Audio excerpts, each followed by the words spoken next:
Hello everyone, I'm Storm Checker AT meteorologist Austin Haskins. Outside of some showers and storms that we had around during the evening and parts of the overnight hours on our Sunday into Monday morning, the weekend in general was pretty good. We just had to deal with the warm and the steamy conditions, and that's going to continue throughout the week with temperatures each day in the 80s to near 90, dew points 65 to 75. So that's going to push the heat index values during the daytime in most locations to or above that 90-degree mark.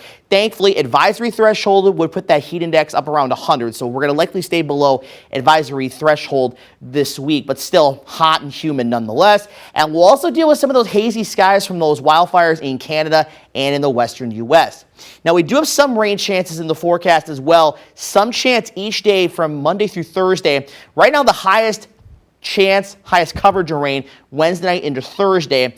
And those storms that do develop could bring heavy downpours and a low-end threat for some severe weather as well. And as of right now, the weekend still warm and humid, but looking at a good amount of sunshine and temperatures, again, staying above average. And those dew points the next several days are going to stay in that humid to steamy category. Likely, we're going to stay above 65 for those dew points, potentially all the way until Sunday. So it's going to be kind of sticky and humid for quite a while. And you factor that in combined with the temperatures, you can see at times the heat index value is getting into the upper 80s and likely low to mid 90s. Now, this is just one model we're looking at, but it gives you a general idea kind of what to expect each afternoon. And again, you have to take into account too, if we have any showers or storms around, that may limit temperatures a little bit in your location. But the general idea, hot and humid weather, and then the second half of the week into the weekend does get a little bit better, but not a whole lot. At least those dew points try to come down just a little bit. Now, Thursday, the temperature you saw there was only 80 in the afternoon, and a lot of that hinges on some those shower and storm coverage chances that we'll have, as I mentioned earlier.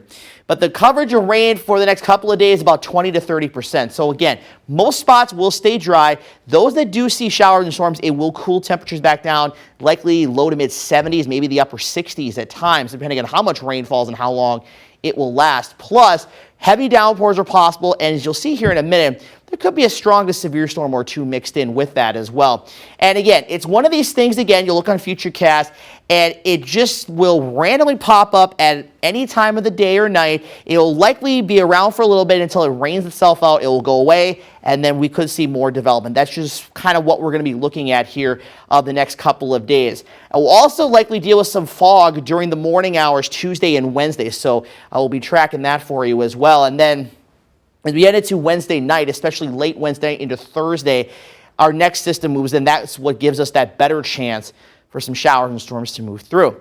Now, we do have a low-end threat for severe weather the next 3 days, just a level 1 out of 5 risk. So we're on the lower end of the scale, but storms that do develop and that could turn severe could be capable of producing damaging wind gusts upwards of about 60, 65 miles per hour. There may be some hail up to about maybe quarter size at largest with some of the stronger storms. And there's also the very low end possibility, it's close to zero, but not completely zero, of a brief spin-up tornado. But mostly it's a damaging wind threat the next couple of days. So again, we'll be tracking that for you, but we're also, of course, as I mentioned earlier, watching the potential for more haze and smoke to move into the skies the next couple of days. And again, what we're looking at here, like we talked about last week, this is going to stay aloft. There is really not much, if any, that's going to make it down to the surface. But with that being said, we're still going to have some minor impacts with the air quality, likely getting back into that moderate category once again. Now, you need an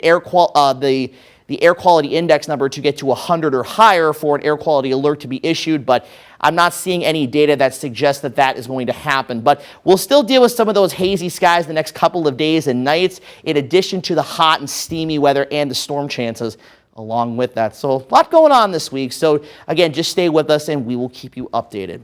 Temperatures across the region today, generally in the mid-80s, lower 80s towards Medford. We don't get much relief overnight the next several nights as well. Lows tonight, 63 to 68 across the area. Tomorrow, similar temperatures, maybe a couple of spots a degree or two warmer. We'll go mid to a few upper 80s. Wednesday, I think we have a chance of getting close to 90 in a lot of spots. And we didn't hit 90 in Eau Claire over the weekend.